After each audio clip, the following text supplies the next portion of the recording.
Thank you for attending tonight's event on housing and homelessness in California. This program is brought to you by the Goldman School of Public Policy and the Terner Center for Housing Innovation at UC Berkeley. I'm Ann Campbell-Washington, Senior Assistant Dean of Academic Programs and Dean of Students at the Goldman School of Public Policy. A few housekeeping items before we get started. This conversation will be an hour long, and we'll be collecting questions throughout the event. You should have received a card as you came in. So after you write down your question, feel free to pass the card to the end of the aisle and one of our staff will pick that up from you. While there will be no time for public comments, we highly encourage you to share your questions. And now on to the program. Our moderator this evening is Allie Sutton. Allie is Chief Program Officer at Tipping Point, a nonprofit that finds, funds, and strengthens the most promising poverty-fighting solutions. She previously served as the State of California's Deputy Secretary for Homelessness, overseeing the state's Interagency Council on Homelessness and several large state homelessness grant programs. She was also formerly the Senior Advisor for the U.S. Department of Health and Human Services. Allie, I am proud to say, graduated with a master's in public policy from the Goldman School of Public Policy. So I'm so pleased to have her back on campus this evening. Please join me in giving a very warm welcome to Allie and all of our panelists.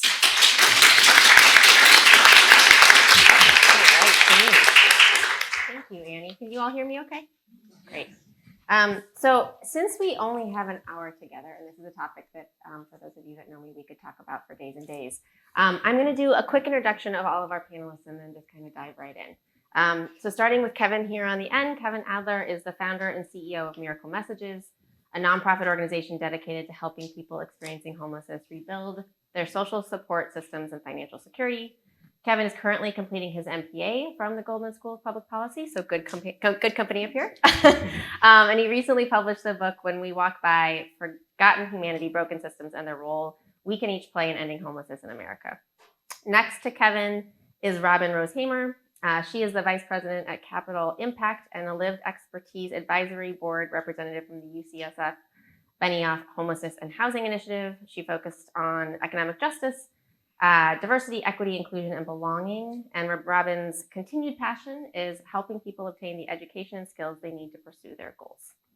Next to Robin is Ryan Finnegan, who is an Associate Research Director for the Terner Center for Housing Innovation, leading the center's research on homelessness and housing affordability. His research over the past several years has really focused on homelessness services throughout California. So we'll be asking him a lot to dig in there.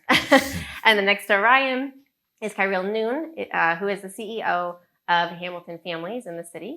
He's the leading nonprofit service provider of families experiencing homelessness in the San Francisco Bay Area.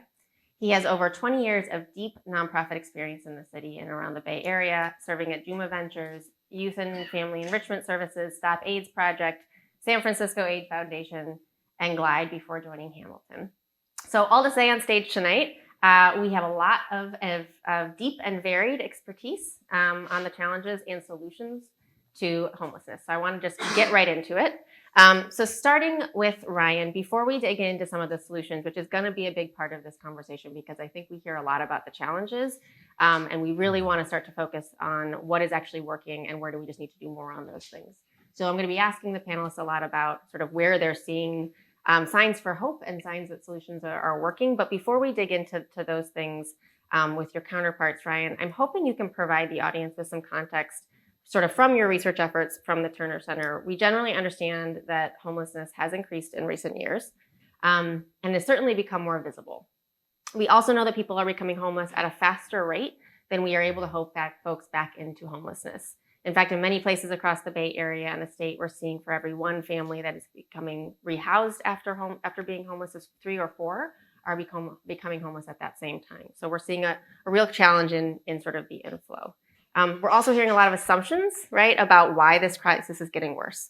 Is it substance use? Is it affordable housing? Is it sort of folks coming in because the Bay Area has such amazing homeless services? There's a lot of assumptions. These are all myths y'all have heard, so don't. But really digging in on sort of like, what are you seeing are the actual things that are causing folks to become homeless, and why is this crisis where it's at? So we'd love to just sort of level set, if you don't mind. Absolutely. I spent a lot of time thinking about this question, as you know, and I'm happy to share my 2 cents.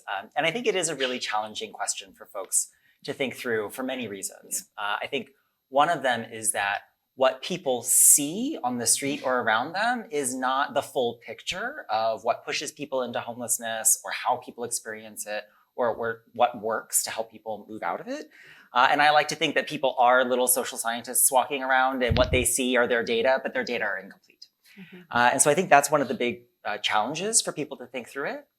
The other way in which it's a really tricky question for a lot of folks is that the reason that any one person might get pushed into homelessness can be really complicated. It can be layered with many things, and it can be hard to go back in time and trace what was the point where this was what caused this trajectory, or this is where things really started to get shaky.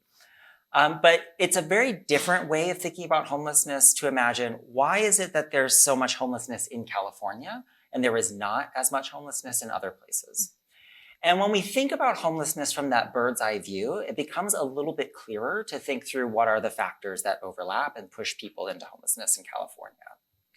And so we think about mental health crises, we think about substance use issues, in part because people see that on the street. But when we look at the data and we look at rates of homelessness, West Virginia has had entrenched poverty for generations. West Virginia has one of the highest rates of opioid addiction in the country. West Virginia does not have the same rate of homelessness that California does. And it's because housing is relatively cheaper and more abundant in West Virginia than it is in California. When housing is scarce and when housing is expensive, it's just easier to get pushed off the edge and into homelessness, or into that trajectory of staying with friends, staying with family, and then eventually running out of people to stay with. And it's that kind of big picture context around this housing crisis that California has been in for decades and accumulating for decades that makes all of the individual, complicated, messy parts of our lives push us into homelessness more easily here than it would somewhere else. And that same kind of perspective is helpful for thinking through, why do we see such stark racial and ethnic disparities and inequalities in homelessness? When systemic racism pervades housing markets, education, criminal justice systems, policing, job opportunities, it's easy to see why there are so many more factors pushing people of color into homelessness in California, and it's happening at a community level. So it's not just that one person is encountering these kinds of systemic inequalities, but families, communities are encountering them all together, which gives people fewer resources to turn to within their community to avoid homelessness. And then on kind of trying to think about why homelessness is so much harder to solve or so challenging to move out of or keep short. I think there's a couple big factors. One is that we're investing in housing and homelessness services now, but that takes time. Housing takes time to build, programs take time to stand up and expand. And we've pushed those efforts to a bigger scale later than the homelessness crisis really began to take off in California. And as the crisis has been sustained, there's a level of trauma and hardship that accumulates for people experiencing homelessness, where a simple housing voucher now isn't going to be enough for somebody who's experienced sustained homelessness for several years, in a way where if they had gotten that intervention sooner, that might have been everything that they needed. And so I think that combination of our entrenched housing crisis and then its sustained nature and how long it takes to really right that oil tanker is a big part of why we see what we see in California in a way that we don't see it elsewhere. Yeah, and I'm so grateful that you point out sort of the number of, like the decisions we made 20, 30, 40 years ago are coming back to sort of haunt us, and that it's going to take us some time to get out of that. I think that is where it can feel frustrating sometimes, is you see measures being passed with additional funding, things like that, that it feels like you should be able to tangibly see sort of a change or an improvement quite quickly. These are not sort of challenges that can happen that quickly. And we really dug ourselves a hole over decades of time. So I appreciate you pointing out sort of the longevity and the longer arc of some of this to lead us to where we are. Just an incredibly succinct way of doing that very quickly, Ryan. So I've never been praised for being succinct before, so I'll take it. Comprehensive and precise. So I appreciate that. These are really complex things, and I appreciate sort of all the pieces you touched on there. So moving on just a little bit, because I know it's a short time to be together today. I wanted to spend some time sort of talking with the rest of the panelists a little bit on, given the sort of direct service work and the things you've seen, really trying to understand where you're seeing things that are working. And where we are seeing opportunity and potential traction. And so maybe starting with you, Cariel, like given your long history in the direct service space, what are you seeing that has changed about where people need to get and stay housed sort of in the Bay Area? And what interventions to homelessness are you seeing that are sort of most effective for your clients right now? It's a good question. I think we've always seen a range of participants in our programs who, some people come to homelessness through one catastrophic event. Someone dies, someone loses a job, there's a medical emergency, and they need a very short intervention to get back on their feet. And that's at one end of the range. The other end of the range is folks who are, as Ryan was describing, have experienced generations of homelessness, generations of poverty, generations of poor educational outcomes, generations of poor health, generations of substance use, generations of domestic violence. It's going to take a lot longer to get that family back on track. And somewhere along that range is everybody else. Right. And then what we're seeing now, I think that's very, very different, is the influx of newcomers to the country. We've been talking about this for it feels very sudden, but it's been going on for almost a year, I guess, that we've been seeing folks come from, parts of Latin America that we've never seen come to this country in such volume. We're seeing folks come from Ukraine. We're seeing folks come from Yemen and Turkey.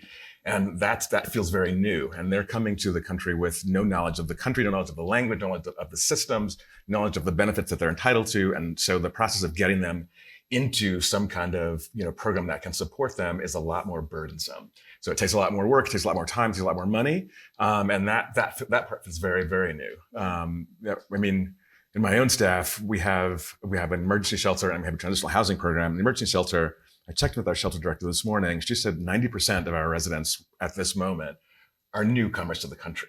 Wow. Which is a brand new thing for us, and we have the biggest shelter in the city for families, and there are only so many bilingual case managers. There just aren't enough. And so that feels new. And the other part of it that feels new is that the newcomers are bringing regional conflicts with them. Mm-hmm. And so in our shelter, we have congregate settings and some private settings. In the congregate settings, we might have a family from Colombia and a family from Venezuela. And those two countries' populations don't really interact well. And so there's friction and drama. And all of a sudden, we have to undo that placement and replace those families in other places. And so it makes it much more complicated. Yeah. And I think in addition to that, the other thing that we're seeing that's different is there's a level of acuity of need that's a lot higher. It feels like families are coming to us with more barriers, more burdens, more trauma, more domestic violence, more community violence that they've experienced. And, it just seems like it requires a lot more to get folks back to where we want them to be. For example, our model was initially supposed to be sort of a light touch case management model. We help families briefly, we help them set goals, help them get back on track, help them find a job, and move them on into housing, provide a rental subsidy for a couple of years, and then off they go. That is not the case for most of the families that we're seeing now. That formula, that is not quite as easy. They're requiring much deeper levels of case management because we're addressing deeper levels of trauma and generational problems are really, I think, the harder issues for folks who are native to San Francisco. So it's more challenging now than it ever has been, I think, as a result of, decades of, underinvestment in housing and homelessness services, since the 80s, I would imagine, if not even earlier than that. Yeah. Can I ask you where you're seeing opportunities? Interventions that might be working despite what you just mentioned? Are there any? There are some. There are some that are working. The one that comes most to mind is the Guaranteed Basic Income Program. Right. They've been popping up all over the country over the last couple of years. And, in some ways, it's like easy math. Low-income folks, give them money, it'll change their circumstance. Imagine that. But it actually it does actually work, right? It's really not hard, but it's an idea that's coming to fruition in a lot of places. For example, we just launched our own version of a guaranteed basic income program, and just in November, and already we're seeing families seeing benefits from it already. And so I think that's one of the ways that the interventions that actually work. Cash transfers is one. The other that we're seeing work is really intensive workforce development training, really helping people not think about getting a job, but think about building a career that will as a viable for your family over time. Helping families to think less about making money and more about building wealth so that they can leave something behind for their family, for their kids, so that 10 years, your kids are not in the queue and a homeless services organization having the same problems that you're experiencing now. And some of that is about helping families think about their futures in a very different way than their present is. And that future orientation is really necessary because most folks are in the grind. They're thinking about today, this month, I got to pay rent, I got to buy food, I got to pay, I got a flat tire. And they don't have the leisure to sort of think about in a decade, where do I want to be? Where do I want my family to be? Where do I want my kids to be? And so we're trying to get people to make that it's a subtle but really important mental shift around future orientation instead of present orientation. Your future can be very different than your present if you want it to be so. And that's where that's one of the ways that we're trying to help families get into that space. So those things are working. Yeah. Well, and that's actually a really nice transition to Robin, actually, because I know you have spent a lot of your career thinking about workforce development and sort of career and training skills. So how are you seeing that piece play into how we're serving and helping folks get out of homelessness? Absolutely. I think the concept of dreaming is not one that we often consider to be a viable idea for people to be successful. But to your point, if you're always concerned with the immediacy of your need, right? My family is hungry, my tire isn't fixed, and I have to get to work, and I can't miss my job one more time, then you really don't have the flexibility emotionally or psychologically to think future forward. And if you think about the people who have wealth and have been able to maintain wealth in the United States, these are people who were investing, right? Like saving those pennies and putting them in to, little known companies like Apple or Microsoft when they weren't valuable at all. But then 30, 40, 50 years later, their families never have to work again because they were able to make that level of investment in their future. So the same thing really needs to happen for workforce development. Oftentimes programs are designed to be able to stand a family up, right? Like, let me get your car fixed this one time. Let's get you in an interview. Let's put you in some interview clothes and get you off, and we'll see you through your 90-day period where you're assured now that you've got a little more flexibility, or now your benefits start, and then you take your hands off and walk away. But really what is the reality is that those families run into lots of social emotional problems at work at 6 months, at 9 months, at a year, and they don't have any thought partners or help to be able to help them remediate those issues. So thinking about developing programs that are designed with wraparound services that are a longer on-ramp to the off-ramp, and then that off-ramp also being really long. And that level of investment, it doesn't show success in 6 months. It doesn't show success in a year. And that makes some people feel uncomfortable. Well, how do we know if it's working? Well, it's working because in 10 years, their children won't be standing at your door looking for the same type of services. So it also requires a fairly high amount of long-term investment around data evaluation and tracking. So the true answer to that question is take some time, build a strong program, get a mix of partnerships so that when one falls off, because they often do, you're not standing up and pulling down programs that folks are reliant on, and that you have the opportunity to be a true support to people who have been traumatized by systems for generations. Yeah, thank you. And then Kevin, switching to you, I mean, I think Miracle Messages is a unique sort of service or role in the midst of all of this. So would love to just sort of hear, how are you seeing that play out, and sort of what surprised you as you've gotten going? Yeah, absolutely. Even listening to the first 15, 20 minutes of this panel, you can't help but be struck that homelessness is perhaps the most intersectional issue of our time. We think about all the systems that are broken in our society, housing, criminal justice, workforce development, mental behavioral health systems, discrimination, racism. At some level, all roads can lead to homelessness. But what I found, and what I share in my book, and really center to our work at Miracle Messages, is that there's this other set of systems going on, and that's the systems between people, the interpersonal systems, how we regard one another. When we see people experiencing homelessness as problems to be solved, not as people to be loved, that's a problem. We've narrowed our humanity in narrowing their humanity. As a quick aside, I wanted to just share. So today's actually like the worst day of the year for me every year, because this is the day my mom passed away. She passed away 16 years ago. And when she died, I was 23 years old. And I took a leave of absence. I was in grad school at the time. This is like round 2 or 3. I forget the number on that. And I basically had to move back into my childhood home and get it ready for rental. Now, I was sleeping on a mattress in an abandoned house, getting it ready for rental. But I had, at that time, keys to 3 or 4 friends and neighbors' houses and people I could crash with, check in on me. I had family to support me to get by. And I got through that period. A week ago, I was in Minnesota, and I met a person who's not that younger than me. He's about the same age, in his 30s, named Devin. He's a Native American man. And incidentally, March 21st, 2005 is his worst day. So that was the day that both of his parents were murdered in the first of what became called the Red Lake shootings on the reservation that he lived on. It was his nephew, got the gun, shot both of his parents, went on a shooting spree, and then killed himself. He was 13 years old at the time.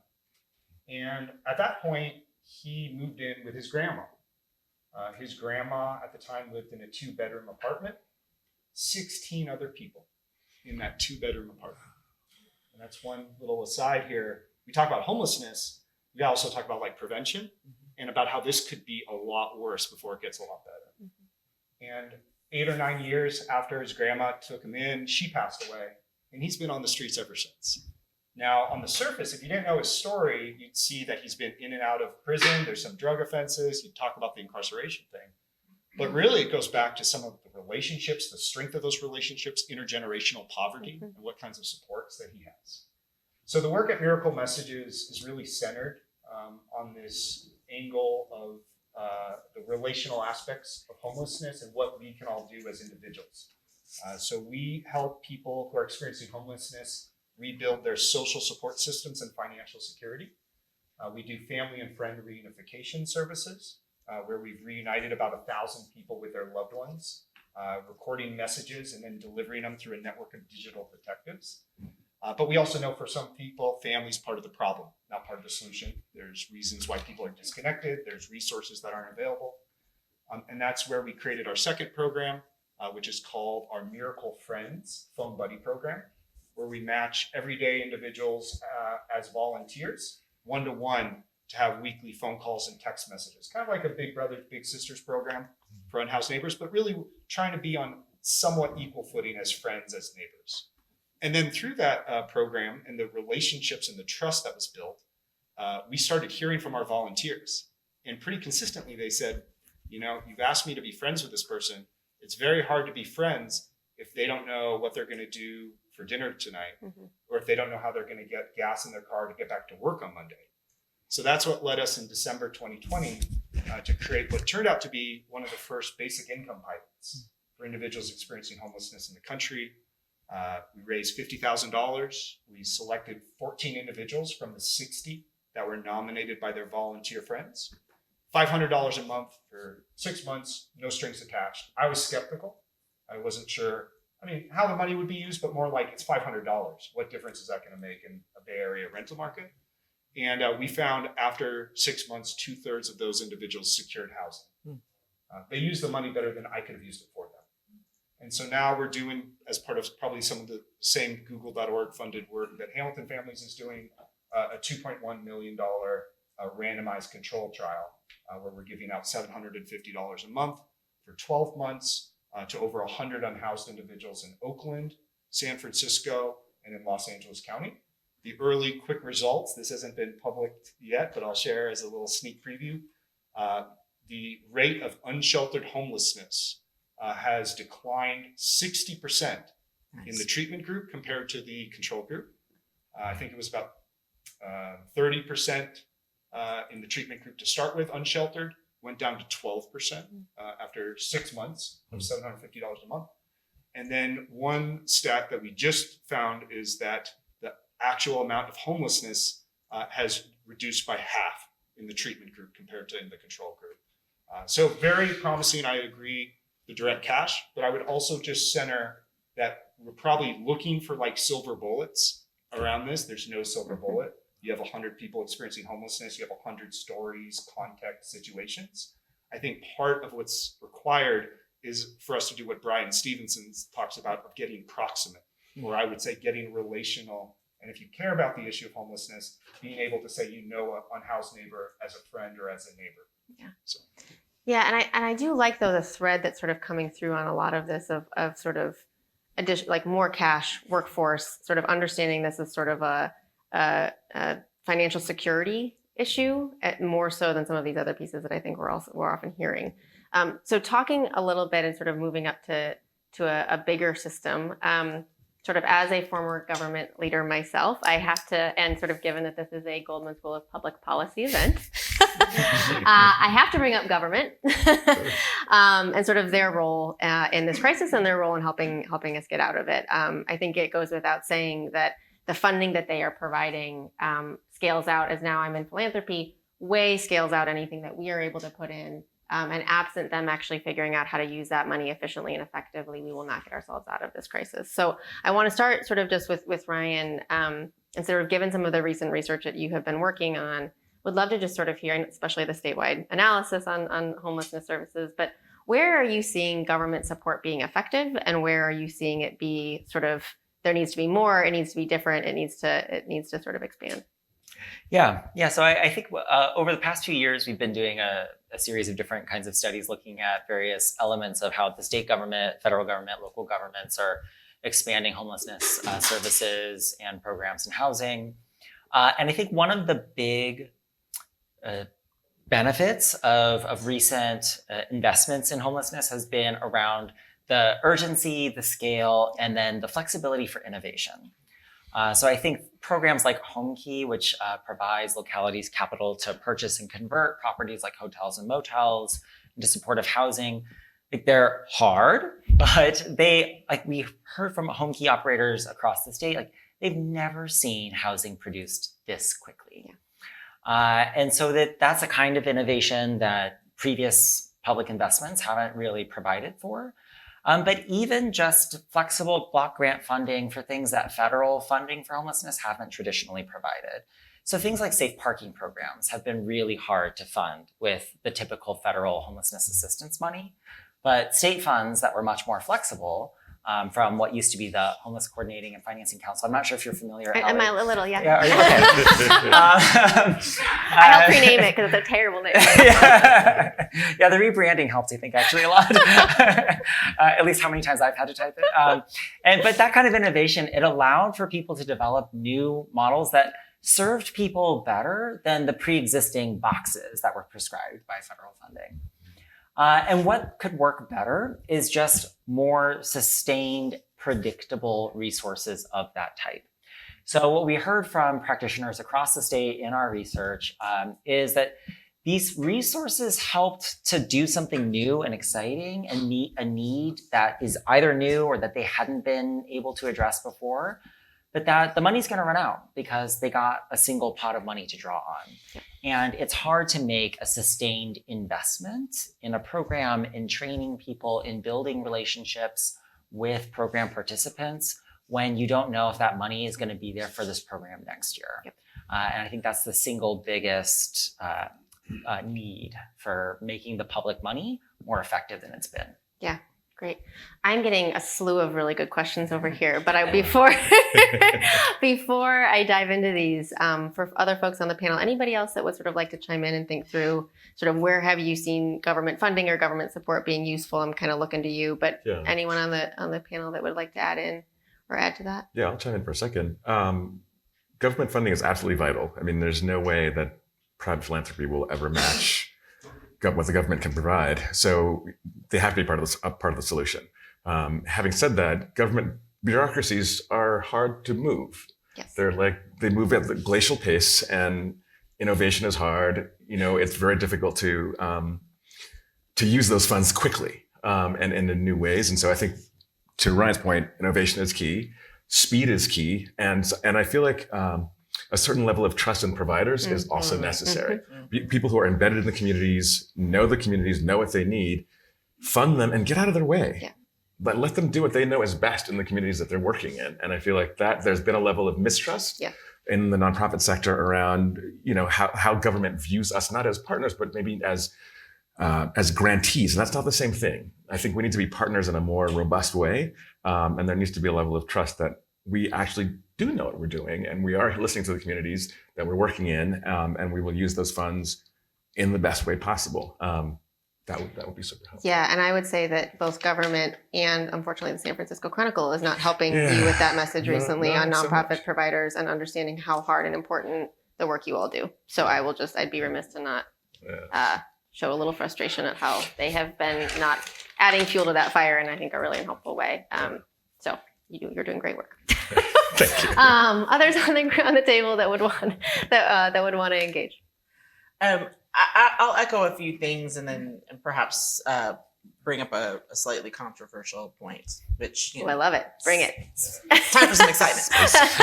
Spice it up for you, Robin. Come on. I think the point is well made that government rarely treats grantees as partners. I think it was Ryan that first brought racism into the conversation. So I feel very confident based on your skills that I can jump on the back of that monkey and say it is largely nonprofit organizations run by Black, Indigenous, and people of color who are doing the good work. And those are the organizations that have not been afforded the opportunity to build their infrastructure to be able to even qualify for some of those programs.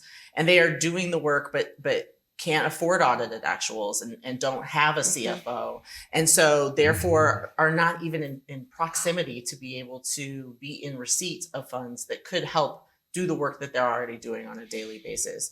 But in addition to that, the amount of understanding that someone has of what is required to truly accomplish the task who works in the system is rarely the reality of the person who is actually doing the work. And so those folks need to be in conversation even when those RFPs are being developed, so that there's a greater understanding of it will take X number of months or it will cost X number of dollars. Many times I have been a executive director of a nonprofit organization for years. And so many times you choose between program or staff, and especially post-pandemic, we are very clear about the fact that if we are not caring for the staff who are caring for our program participants, that is a failed level of investment because you're just burning everyone out. Yep. So the reality is it costs twice as much as most grants actually provide an organization to be able to do the work well. Yeah. So then everybody is doing the work as well as they can. Yeah. And that is then when they get judged. Yep. And that's the uncomfortable truth. Yeah. And I would mention, one of the things that switching from government to philanthropy that I have found really enjoyable, I will say, and understanding sort of how do different sectors play in. What is the role of a nonprofit organization in solving this crisis? What is the role of government in solving this crisis? And what is the role of philanthropy in solving this crisis? I do think there are unique, important roles for each, but they're not necessarily coordinated and talking together, right? So philanthropy right now, at Tipping Point, we're in the midst of talking and supporting those sort of younger or under-resourced nonprofits right now, and helping them build their capacity so that they do have more of a chance to apply for funding down the road. That feels like a really sweet spot for philanthropy, right? So that then they're ready. Government they can't be as risk tolerant as philanthropy can. So then they come in and do that. But it's really trying to better understand how do each of the pieces of the puzzle play together. So I appreciate all of the points you're making. Kevin, anything you want to say before I dive in on? I'm interested in the questions. Just briefly, I've been surprised. I echo what you're saying. The RFP process, if it's rigid and it's predetermines what things need to look like, it doesn't actually fit we're experiencing that right now. So I feel seen by you. I think one challenge that I've seen at a local level in San Francisco, where I've mostly been based for the last 10 years, is there was a very, in my experience, black and white view when it came to housing. It was either permanent supportive housing or shelters. And this has shifted, I think, in the last 10 years. But programs of tiny homes, interim housing, safe parking, things of that sort, I found that there was a real rigidity in what kind of approaches we're willing to invest in.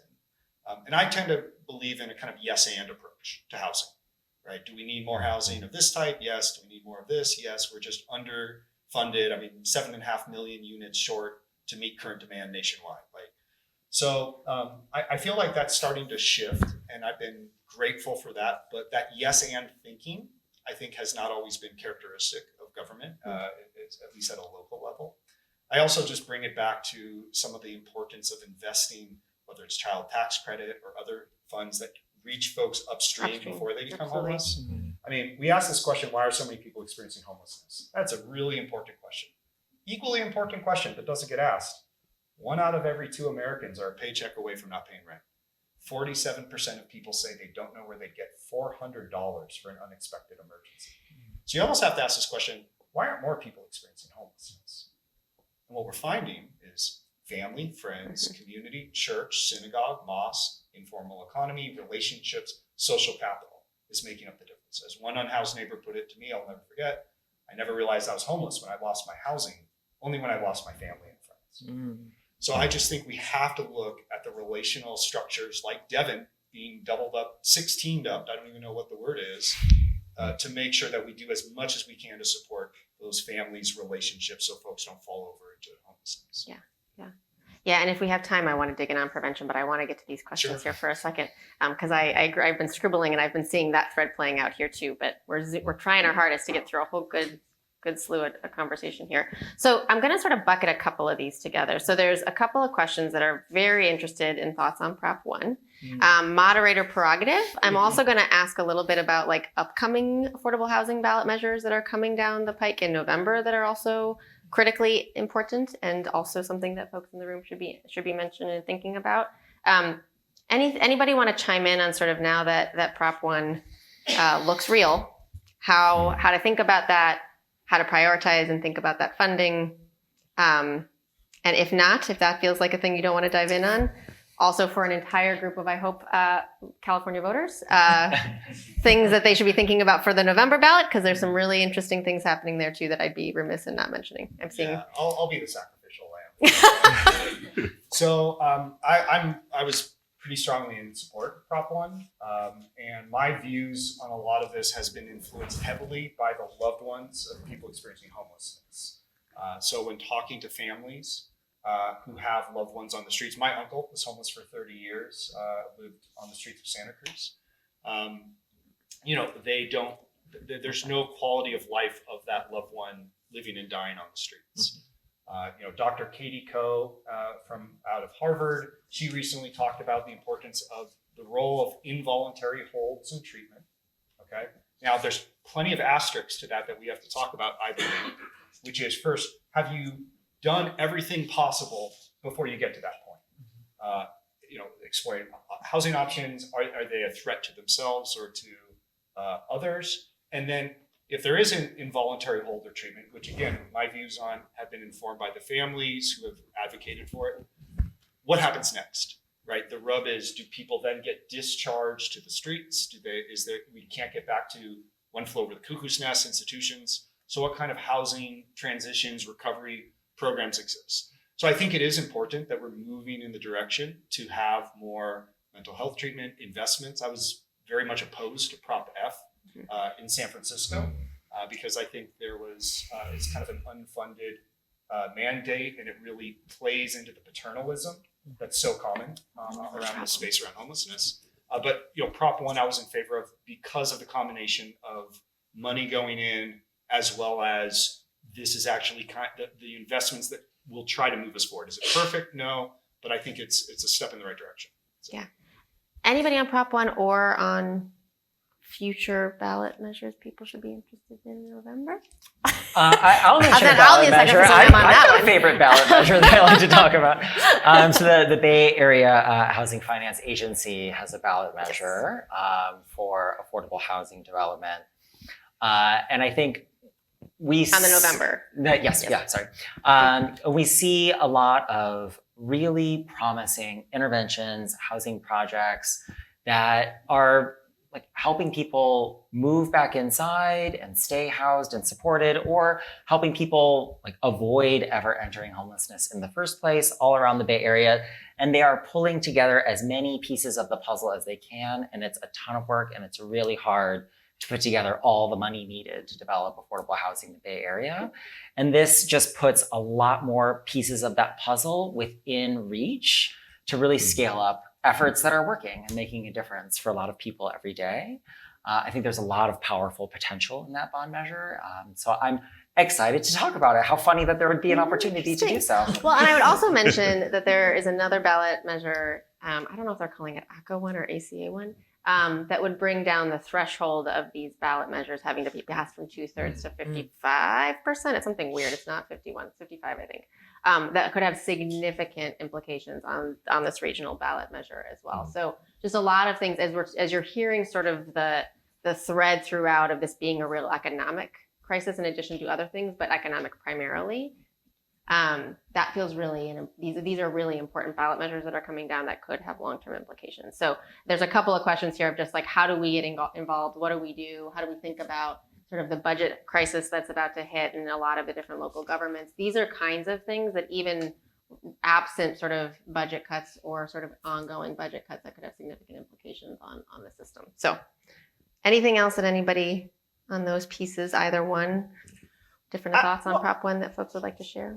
I'll say to Prop 1, my fellow homeless services provider in a housing situation, particularly in shelter, programs have very little latitude about what can happen if someone has an episode or blows out, right? So there's very little support that you can bring to bear.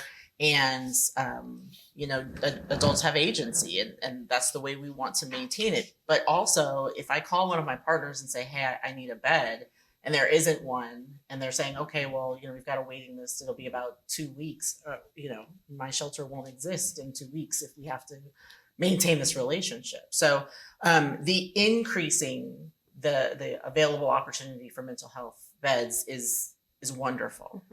Thinking about how to make sure we do the appropriate training and professional development for law enforcement, for mental health professionals, being able to bring more of those folks even into the fold. I mean, schools are in crisis and are sharing in districts, one mental health professional for 10 to 12 schools. So obviously there's a need in the field. And I know that the state of California has put forth several measures to be able to try and support more people moving into the field. But just thinking about the workforce development aspects as it relates to, okay, now you have these beds, but who's going to work here? Right. And are we just going to call in some of the same usual suspects to do the same really poor job at managing the situation? That's where the rub really is. Yeah. Yeah, that was my You feeling wanna about it. It was like Prop 1, not perfect, but better than nothing. Mhm.